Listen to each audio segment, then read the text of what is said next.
Bismillahirrahmanirrahim. Assalamualaikum warahmatullahi wabarakatuh. Waalaikumsalam warahmatullahi wabarakatuh. Bismillah, alhamdulillah, wassalatu wassalamu ala rasulillah Muhammad ibn Abdillah wa ala alihi wa sahbihi wa mawala. Asyhadu an la ilaha illallah wahdahu la syarika lah wa asyhadu anna Muhammadan abduhu wa rasuluhu la nabiyya wa la rasula ba'd. Allahumma shalli wa sallim ala sayyidina Muhammadin wa ala alihi wa sahbihi ajma'in. Rabbi shrah li sadri wa yassir li amri wahlul 'uqdatam min lisani yafqahu qawli. Amma ba'du. Bapak-bapak jemaah salat subuh Masjid Al-Fajrin yang insyaallah selalu diberkahi oleh Allah Subhanahu wa taala. Amin. Tentu yang kami hormati, pertama-tama mari kita panjatkan puji syukur kepada Allah Subhanahu wa taala. Alhamdulillah, nikmat Allah berbagai macam telah kita rasakan. Satu di antaranya adalah nikmat iman dan nikmat sehat, sehingga kita bersama-sama bisa menjalankan ibadah sholat subuh berjamaah. Yang kita tahu banyak hadis sahih yang menyatakan sholat subuh berjamaah itu merupakan pangkal ibadah, terutama ibadah sholat. Ukurannya ibadah benar, terutama ibadah sholat itu Allah melalui malaikat itu mencatat melalui ibadah sholat subuh. Bahkan saking istimewanya sholat subuh itu, jika kita melaksanakan 2 rakaat saja sholat sunat sebelum subuh, rakaat pertama membaca Al-Nasyr, rakaat kedua membaca Al-Tarawih, maka itu lebih mulia dan Allah berikan keuntungan, Allah berikan pahala sama saja dengan kekayaan yang Allah ciptakan di bumi beserta isi. Karena itu patut bersyukur kita bisa konsisten, bisa istiqomah menjalankan jamaah sholat subuh. Terus terang kalau begini jamaahnya optimis, kita optimis Allah memberikan karunia kita menjadi orang yang terbaik, menjadi orang yang kuat iman Islamnya dan kuat takwanya, sehingga memudahkan kita untuk masuk ke dalam surga firdaus Allah Subhanahu wa taala. Amin. Tentu salawat dan salam juga patut kita panjatkan dan mohonkan kepada Allah Subhanahu wa taala agar disampaikan kepada kanjeng Rasul Muhammad sallallahu alaihi wasallam. Karena salah satu jalan kita mendapatkan nikmat iman dan nikmat Islam itu adalah melalui peran besar dari baginda Rasulullah Muhammad sallallahu alaihi wasallam. Tanpa peran beliau mungkin apalah jadinya kita, akan menjadi orang seperti apa, apakah majusi, ya, apakah Nasrani, kita tidak tahu. Tapi alhamdulillah berkat peran besar Rasulullah Muhammad SAW, salah satunya kita merasakan nikmat yang menurut agama Islam. Semoga Allah Subhanahu wa taala selalu memberikan rahmat dan juga karunia kepada Rasul kita Muhammad sallallahu alaihi wasallam, tidak hanya kepada beliau tapi juga kepada keluarga besarnya, kepada para sahabatnya, dan tentu kepada seluruh umatnya, dan insyaallah juga termasuk kita yang akan setia menjalankan ajaran dan perintah. Bapak hadirin jemaah yang dirahmati Allah, awalnya saya mau melanjutkan kajian Ustaz Ridwan. Sempat ada Ustaz Nurdin, katanya sudah sampai surat isu, tapi pas pikir lagi, aduh nanti biar aja Ustaz Ridwan yang melanjutkan kajian tafsir. Saya hanya momen-momen tertentu aja kita bahas hal-hal yang kira-kira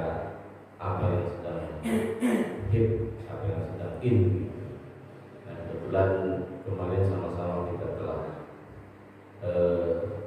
merayakan peringatan Maulid Nabi Muhammad SAW. Ada sebagian kelompok orang-orang gitu ya yang mengatakan bahwa Maulid Nabi itu bid'ah karena tidak ada ajaran dari Rasulullah SAW.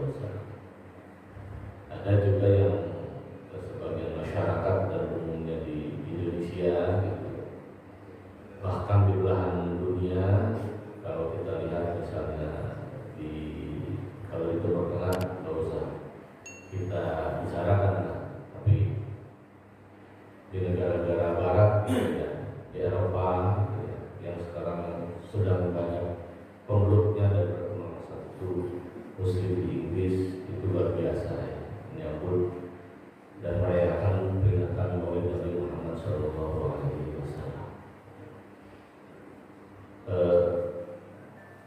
Kontroversi apakah boleh atau tidak, saya kira tidak perlu kita persoalkan. Kenapa? Karena perbedaan dalam hal apapun itu pasti ada. Ini pasti ada, ini rumusnya.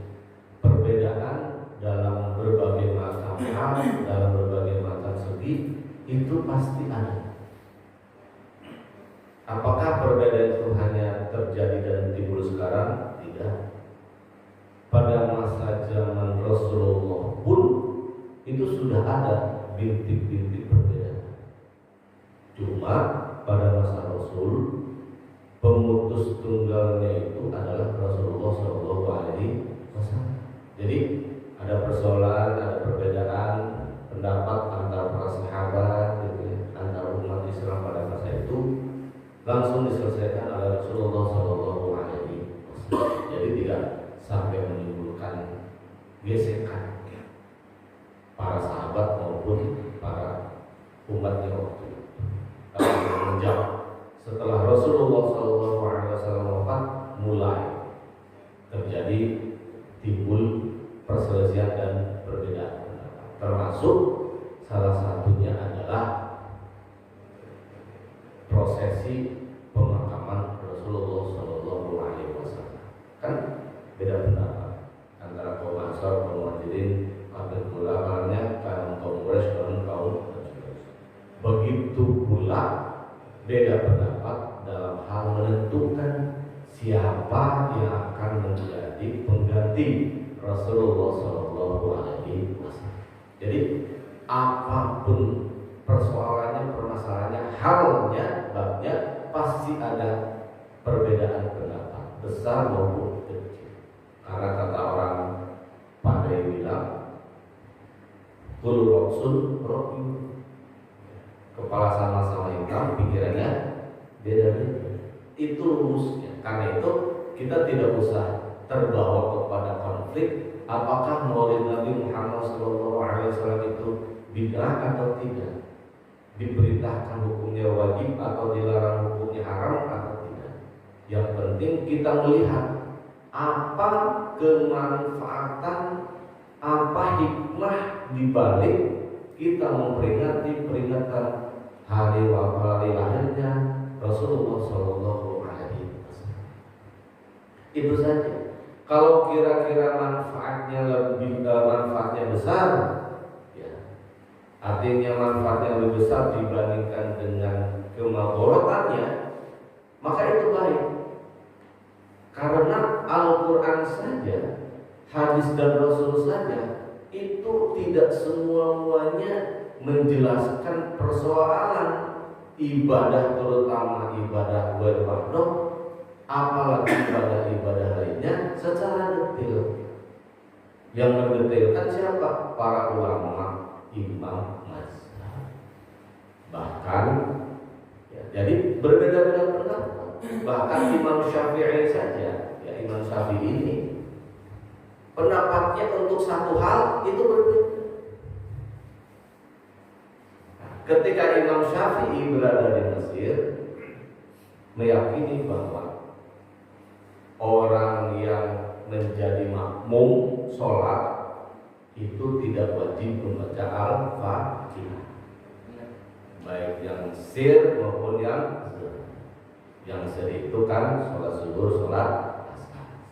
Kalau yang zur itu sholat maghrib, isya dan subuh.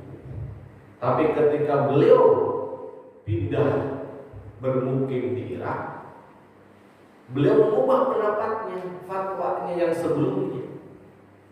Gitu. Karena beliau mendapatkan sumber hadis terbaru yang sahih, la sholata illa bi Fatihah. Tidak ada salat kecuali mengucapkan Al-Fatihah. Ketika itu Imam Syafi'i merubah fatwanya yang sebelumnya boleh ya, bahwa makmum tidak harus membaca surat Al-Fatihah karena sudah diwakili oleh imam baik untuk zahar maupun sir.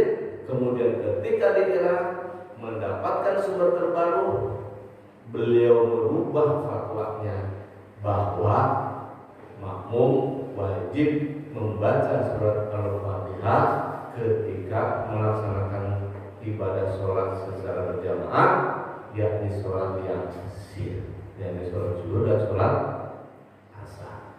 Kalau sholat maghrib, isya dan subuh sudah diwakili oleh imam. Itu. Karena ada hadis la sholata illa bi Fatihah. Nah, dua pendapat yang dikeluarkan oleh satu imam berbeda ketika beliau di Mesir dan ketika beliau berada. Artinya apa? Satu orang saja bisa berbeda pendapat. Nah, apalagi kita yang hidup pada masa sekarang, ketemu sama Rasulullah juga tidak, bersama para sahabat juga tidak, bersama para imam mazhab pun juga tidak. Karena itu wajar kalau kemudian terdapat dan terjadi perbedaan dalam hal apapun kaitan dengan pelaksanaan ibadah. Karena itu yang bijak kita sudah tidak usah lagi masuk konflik ke dalam persoalan atau perbedaan pendapat tersebut. Tapi yang jelas intinya bahwa hadirin yang dirahmati Allah, ada satu ajaran yang menurut saya ini sangat penting untuk meningkatkan ibadah, untuk mengingatkan kepada kita, terutama yang Allah firmankan dalam surat Al-Hijr ayat 56 kalau tidak salah. A'udzubillahi minasyaitonirrajim. Bismillahirrahmanirrahim. Innallaha wa malaikatahu yusholluna 'alan nabi. Ya ayyuhalladzina amanu shollu 'alaihi wa sallimu taslima.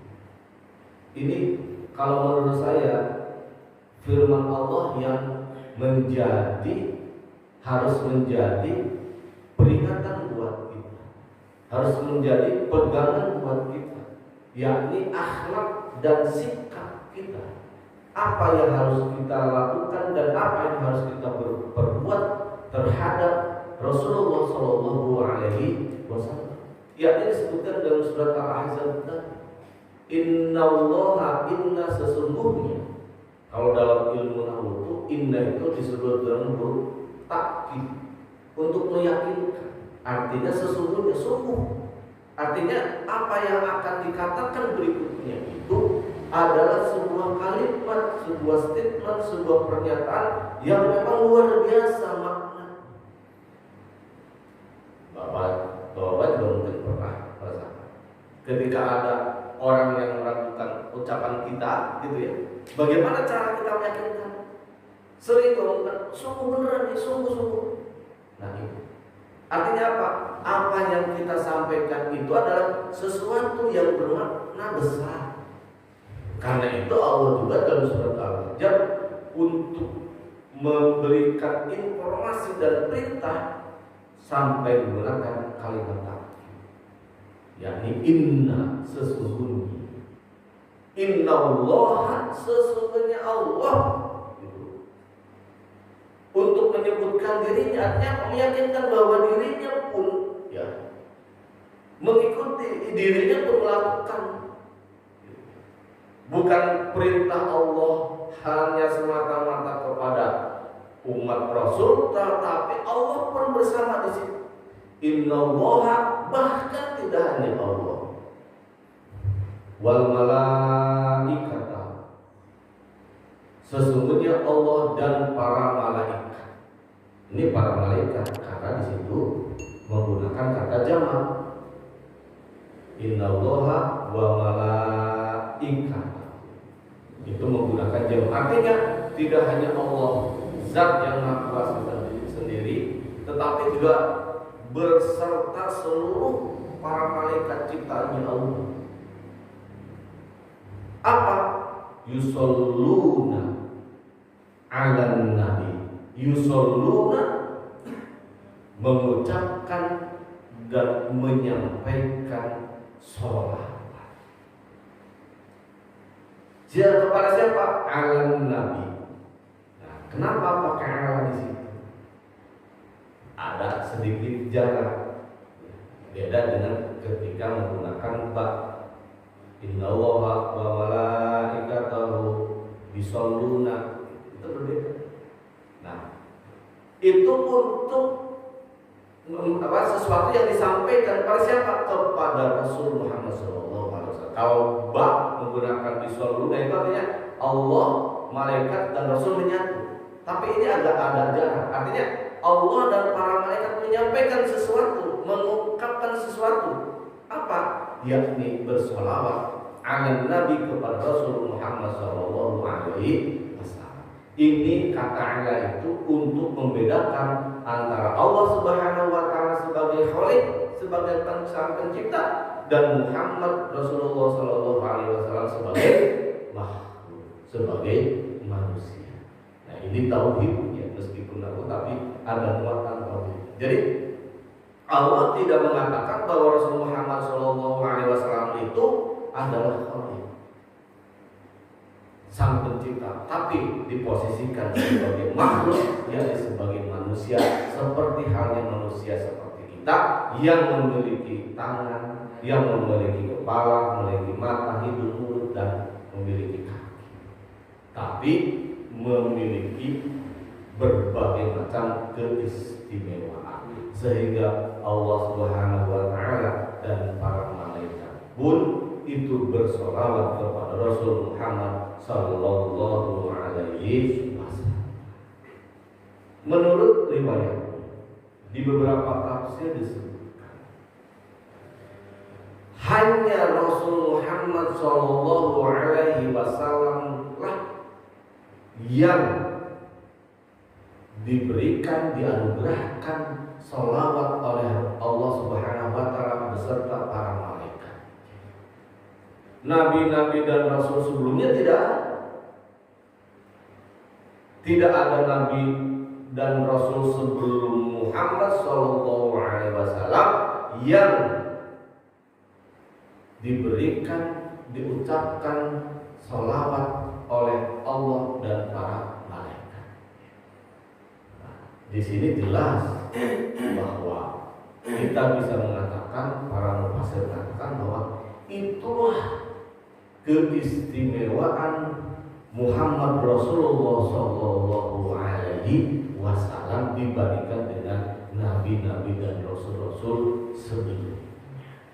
Karena itu Rasul Muhammad SAW disebut dengan Khatamul Anbiya'i wal menjadi nabi terakhir dan utusan terakhir Allah Subhanahu wa Ta'ala untuk membawa risalah agama Islam. Nah, karena itu Bapak hadirin yang dirahmati Allah, tentu ada berbagai macam alasan sampai Allah pun memberikan sholawat, mengucapkan sholawat, para malaikat pun mengucapkan sholawat kepada Rasul Muhammad SAW. Tentu karena berbagai macam keistimewaan. Di samping keistimewaan, ternyata kata para ulama mengatakan ada beban besar yang diemban oleh Muhammad SAW sebagai utusan terakhir. Apa beban besarnya? Menjadi rahmatan lil alamin, menjadi pemberi, menjadi penyampai ajaran yang untuk menyeimbangkan kehidupan dunia maupun kehidupan dunia yang ada di bumi dan kehidupan yang ada di langit.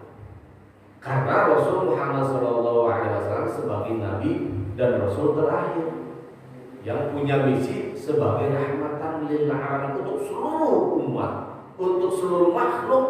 Kata Allah, baik yang ada di bumi maupun yang ada di langit. Apa bedanya?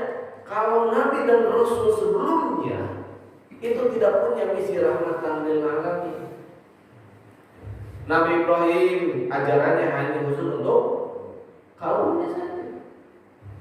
Nabi Isa juga hanya untuk kaumnya saja. Nabi Nuh hanya untuk kaumnya saja. Nabi Musa hanya untuk kaumnya saja. Tapi Rasul Muhammad SAW punya misi besar yang diberikan oleh Allah Subhanahu Wa Taala untuk sebagai rahmatan lil alamin. Maka itu wajar kalau kemudian atas beban berat yang diemban oleh Rasul Muhammad SAW, Allah pun menganugerahkan satu kunci besar yang diberikan kepada Muhammad Rasulullah SAW dan tidak diberikan kepada Nabi dan Rasul lainnya. Apa itu? Yakni kunci syafaat. Kunci syafaat. Kunci syafaat inilah sebagai sebuah hadiah atas tanggung jawab yang besar yang diemban oleh Rasul Muhammad SAW. Apakah Nabi dan Rasul sebelumnya tidak diberikan keistimewaan untuk memberikan syafaat kepada umatnya? Tidak. Hanya Muhammad SAW. Untuk siapa? Tidak hanya untuk umatnya, tapi untuk seluruh umat yang ada atau makhluk yang ada di dunia maupun makhluk yang ada di hatinya Allah Subhanahu wa Ta'ala. Banyak riwayat yang menyampaikan. Allah saja dan para malaikat saja bersolawat kepada Rasul Muhammad SAW. Tentu kita selaku umatnya pasti harus jauh lebih. Kalau begitu, Allah Subhanahu Wa Ta'ala dan para malaikat saja mengucapkan salawat kepada Rasul Muhammad SAW, apalagi kita selaku umat. Karena itu peringatan Maulid Nabi Muhammad SAW meskipun tidak eksplisit di dalam Al-Quran, tidak eksplisit disuruh di dalam Al-Hadis, tapi kalau kita refer kepada ayat ini, surat Al-Ahzab, ada paparan kesana. Karena mengingatkan peringatan Maulid itu akan jasa besarnya Rasulullah SAW, kemudian kita ramai-ramai mengucapkan, menyampaikan salawat atas Rasul Muhammad SAW. Apakah haram? Allah dan malaikat saja bersolawat, maka sebagai sebuah peringatan buat kita, minimal setahun sekali lah. Kalaupun hari-hari di luar itu lupa, pada bulan Maulud 12 Rabiul Awal kita ingat, kemudian kita bersalawat rame-rame, yuk berjamaah supaya kita ingat. Karena ini adalah ada cerminannya, Allah saja bersalawat, malaikat saja bersalawat, masa kita tidak? Jadi kalau kita membaca salawat rame-rame, mengagungkan Rasul Muhammad SAW rame-rame, yang disebut dengan peringatan Maulid, haram atau tidak? Dilarang atau tidak? Kita tujuannya itu, Pak. Tujuannya itu. Adapun ramai-ramai ngumpul, ada makanan, masa sih nggak ada minum, nggak ada makanan? Oh biasa-biasa aja kita ada makan minum, ya nggak? Apakah itu memberatkan? Dalam rangka menghormati orang yang kita cintai, insya Allah tidak ada istilah memberatkan. Ya, tidak ada istilah memberatkan. Jadi segi apanya yang kemudian diharamkan? Kecuali 12 Rabiul Awal ingat Rasul, kita joget-joget, kita dansa-dansa, kita mabok-mabok. Disebutnya peringatan Maulid Nabi. Itu yang haram, itu yang nggak boleh. Tapi kalau kita kumpul, baca salawat rame-rame, mengingat kembali bagaimana perjuangan Rasulullah SAW dalam menyebarkan agama Islam, gitu ya.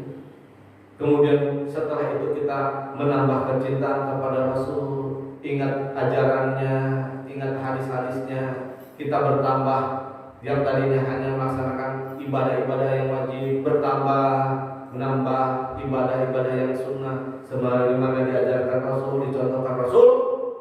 Luar biasa manfaat dari peringatan Maulid Nabi Muhammad SAW. Di mana mudaratnya? Nah, mana perintah bahwa kita harus bersolat? Ada lanjutan surat itu, innallaha wa malaikatahu yusholluna 'alan nabi ya ayyuhalladzina amanu shollu 'alaihi wa sallimu taslima. Itu perintah. Memang tak mungkin Allah dan para malaikat saja berselawat kepada Rasul Muhammad SAW. Masa kita selaku umat yang tidak diperintah untuk berselawat?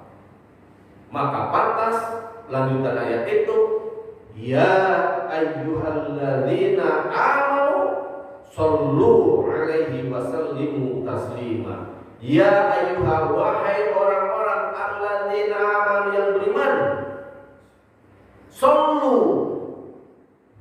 Banyak mufasir yang mengatakan shollu ini adalah fi'il amr. Al aslu fil amri lil wujud. Ini adalah kalimat perintah dan asal dari kalimat perintah ada hukumnya wajib. Hatta yakum dalil ala tahrim, sehingga ada dalil baru yang membatalkan perintah itu.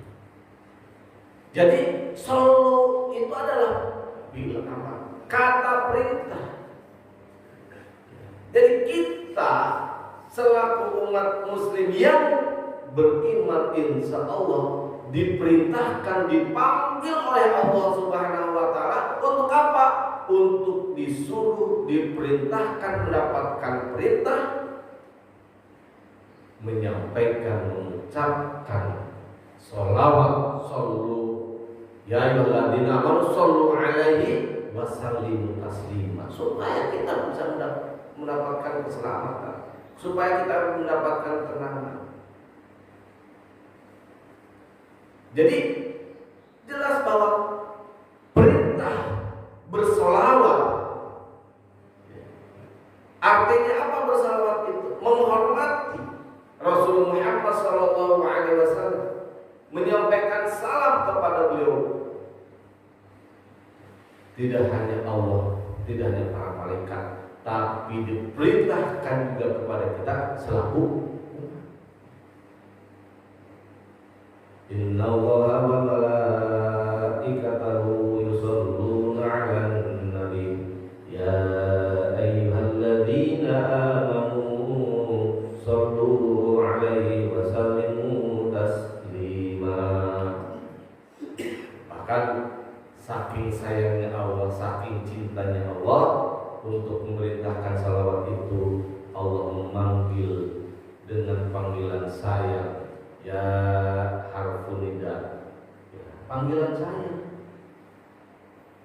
Tidak kerja itu enggak, dipanggil dulu. Ya wahai, ada hubungan yang dekat. Ya ayyuhalladzina, wahai orang-orang yang dipanggil oleh Allah itu sih. Untuk Allah memerintahkan bersalawat itu khusus orang yang beriman. Kenapa tidak ya ayyuhal muslimun, ya ayyuhan nas? Tapi yang dipanggil oleh Allah adalah ya ayyuhalladzina amanu. Berarti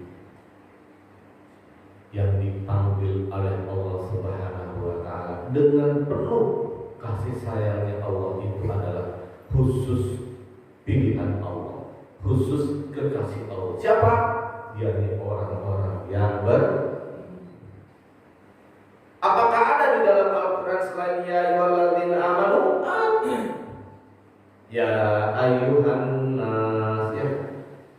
Bahkan ada ya ayyuhal kafirun. Qul ya ayyuhal kafirun. Tapi khusus yang dipanggil oleh Allah Subhanahu wa taala dengan penuh cinta dan kasih sayang. Untuk apa dipanggil oleh Allah?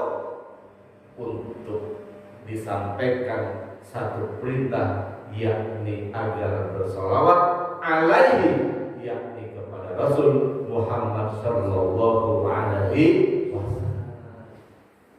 Makna di balik itu, kalau kita rajin, kalau kita gemar bersolawat seperti halnya perintah Allah dalam surat Al-Ahzab, itu berarti secara tidak langsung kita sudah memasukkan diri kita kepada golongan orang-orang yang beriman. Jadi orang yang beriman itu tidak dikotakkan oleh Allah. Ini orang baru muslim, ini kafir, ini muslim, ini beriman, ini tidak. Jadi siapa yang memasukkan, mengklasifikasikan bahasa kerennya ke dalam orang beriman atau tidak beriman adalah kita. Yang dengan cara apa? Dengan cara apa yang diperintahkan oleh Allah Subhanahu wa taala kita laksanakan dan kita jalankan. Berarti jika kita menjalankan perintahnya khususnya untuk berselawat, kita berarti sudah memasukkan diri kita ke dalam klasifikasi orang-orang yang beriman. Nah, karena itu hikmah Maulid Nabi itu Bapak, salah satunya adalah kita harus ingat bahwa kita punya kewajiban. Kewajibannya apa? Kewajibannya untuk bersalawat kepada Rasul Muhammad sallallahu alaihi wasallam. Masa Allah dan para malaikat saja bersalawat, kita selaku umatnya tidak.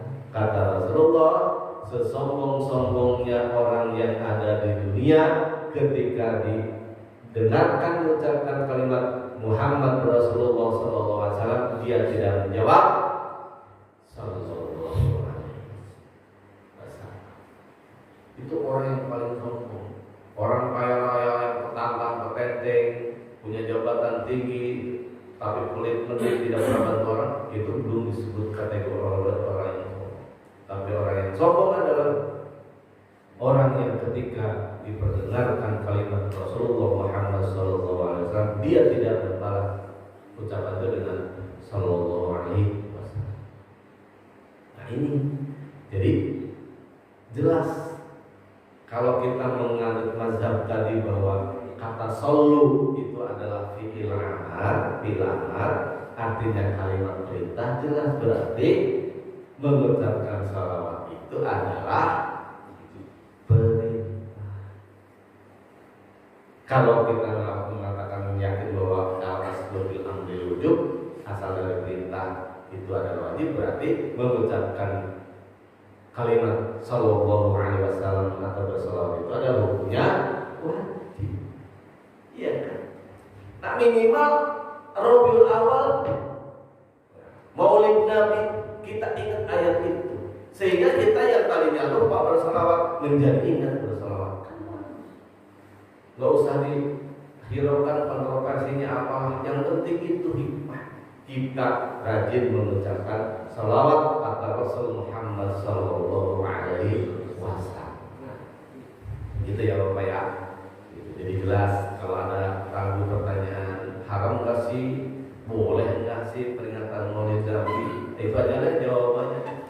Surat Al-Ahzab ayat 5. Kita mah tujuannya ingat perintah Allah deh.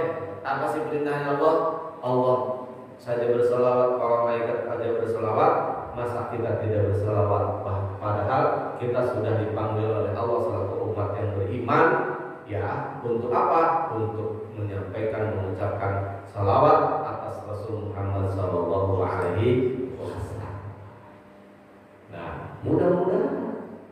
Dengan kita mengucapkan salawat kepada Rasulullah Muhammad SAW, kita sudah fix menjadi umatnya beliau yang dicintai. Perlu nggak kita menginginkan menjadi umatnya beliau kemudian yang dicintai? Sangat perlu. Karena kita tidak tahu amal ibadah mana yang kemudian memperberat timbangan amal baik kita. Kita nggak tahu apakah amal kita nanti defisit, yang baiknya lebih sedikit dibandingkan yang buruknya, padahal kita sudah mengaku dan merasa bahwa seluruh ibadah yang Allah dan Rasul perintahkan sudah kita jalankan. Belum tahu. Nah, di saat itulah ada syafaat yang akan diberikan oleh Rasul Muhammad SAW kepada umatnya yang dicintai untuk memberikan pertolongan. Itulah yang disebut dengan sering kita doa syafaatul, yakni pertolongan atau syafaat yang akan diberikan oleh Rasul Muhammad SAW kepada umatnya yang dicintai.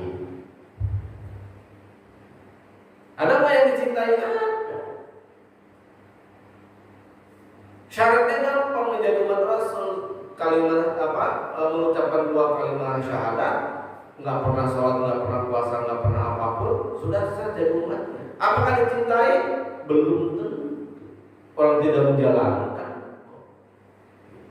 Nah, tapi kalau kita menjalankan 1000 sholawat, insya Allah kita akan menjadi umat Rasul yang dicintai.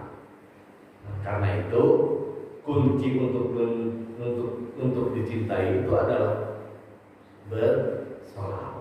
Ya nggak mungkin lah dulu kita punya pacar nggak pernah diingat-ingat, nggak pernah dipanggil, nggak pernah kangen, ya kan?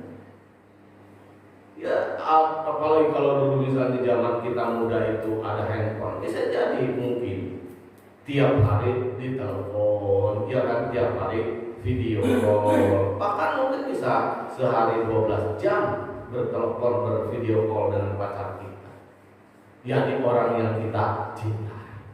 Semakin sering kita komunikasi, maka akan semakin tumbuh rasa kecintaan kita.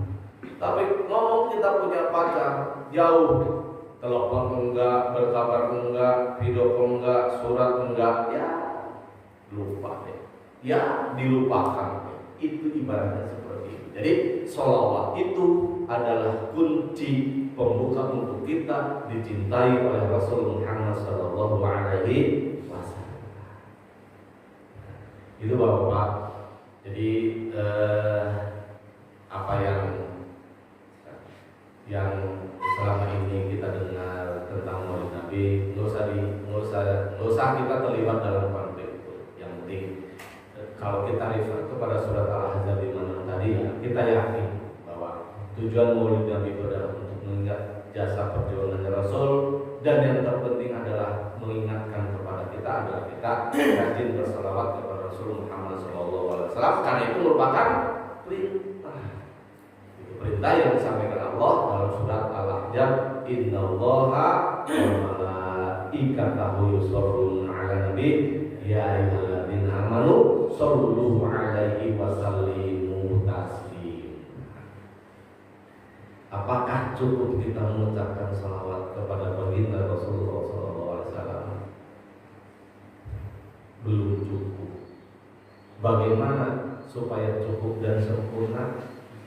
Kata hadis Rasulullah, sesempurnanya harta benda, sesempurnanya anggota badan kita, kepala kita, mata kita, mulut kita, hidung kita, tangan kita, kaki kita adalah yang sempurna jika kita mengunjungi Baitullah, yakni Madinatul Munawwarah dan Makkahul Mukarramah untuk menunaikan ibadah haji maupun ibadah sholat. Punya harta numpuk banyak ratusan miliar, tapi kalau belum dipakai untuk ongkos berangkat haji dan berangkat umrah, itu harta yang tidak sempurna.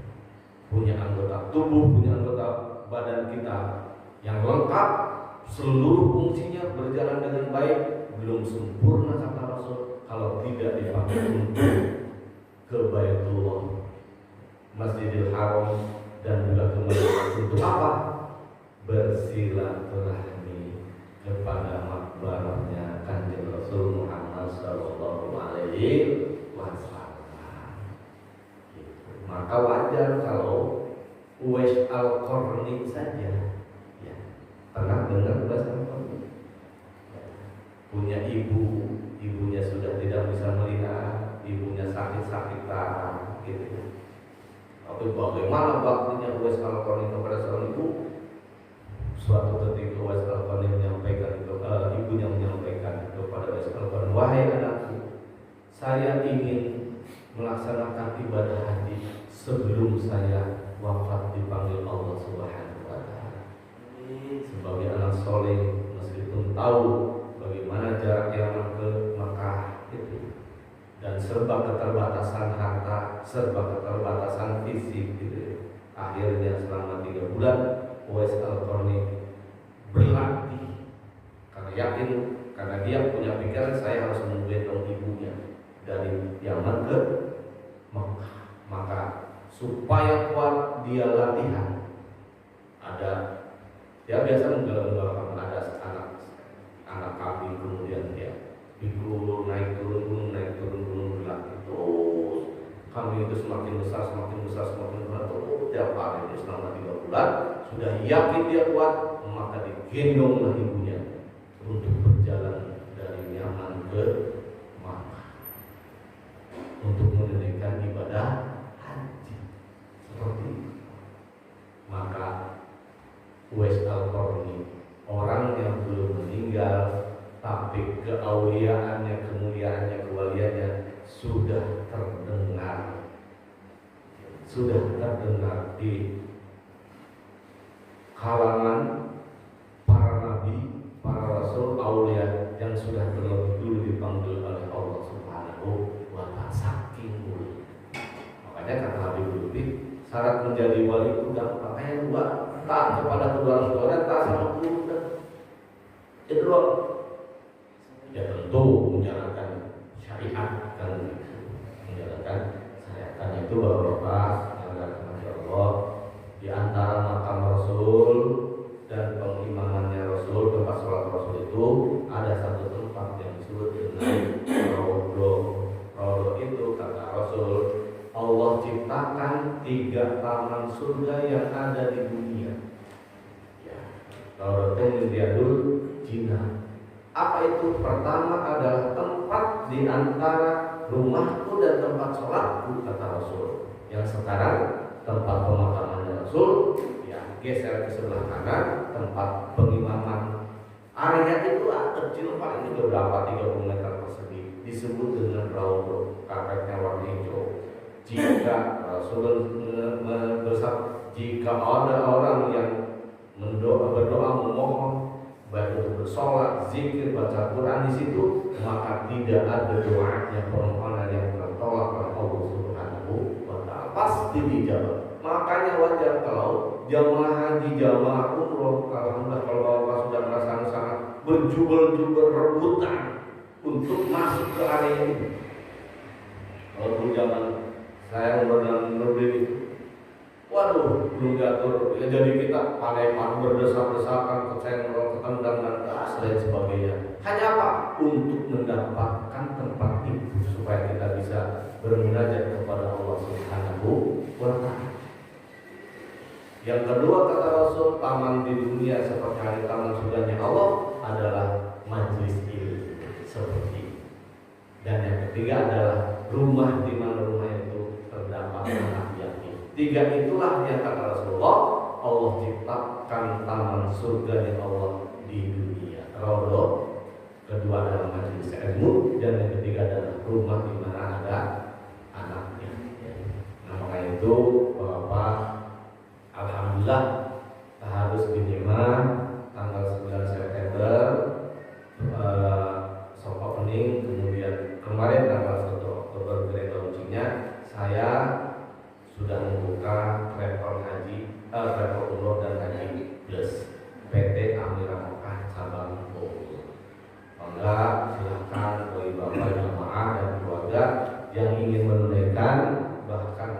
kita ada promo di bulan Januari 2023 tanggal 22 berangkat Hotel Emix Madinah Bintang 4 dan Makkah Bintang 5, insya Allah berdekatan dengan Masjid Haram dan Nabawi.